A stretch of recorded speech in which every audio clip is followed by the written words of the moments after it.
You could hear the voters clapping as Brexit finally came, and see the wheels of business as they spun around again. And he galloped into Downing Street, his hair a right old mess. His name was Boris, and he'd bring the biggest lockdown in the West. Now Boris had a buddy, a geezer known as Trump. Lived in the big white building and always had the hump. They said they shouldn't get too close because he was sad and bitter. But Boris liked his syrup and followed him on Twitter. They called him Boris. And he'd bring the biggest lockdown in the West. Now a virus had some other plans while Donald stroked his cat. Some silly sod from somewhere went and ate a sushi bat.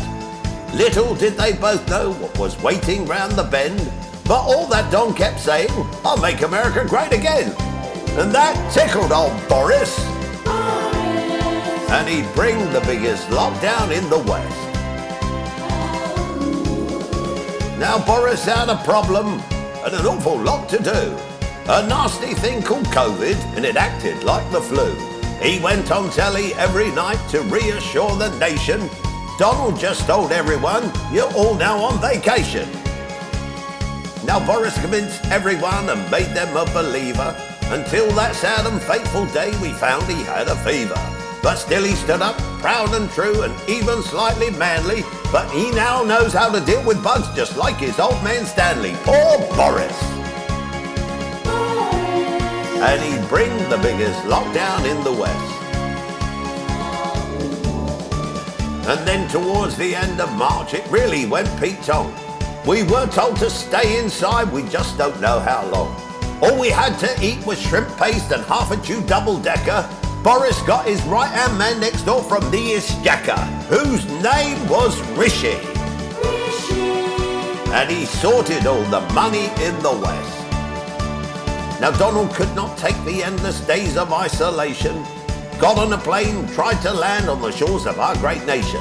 Bo said, "No, you have to go," but then Don replied, "How about a game of cards for it? We'll have a loo roll on the side."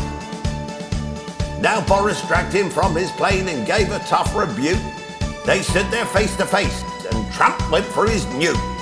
But Boris was too quick. Things didn't go the way Don planned, as Nicola Sturgeon popped up and spitting from his hand. Now the cranky ran between them and tried to keep them apart. And Boris, he pushed her aside, and a pretzel caught him underneath his heart.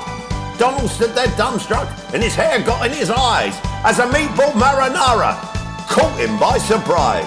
Poor Donald.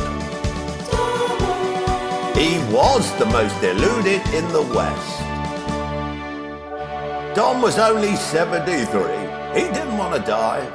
Now he's going to upset the G8 in the sky, where the countries don't have borders, citizens are blessed. And Brits will always win because we have the NHS.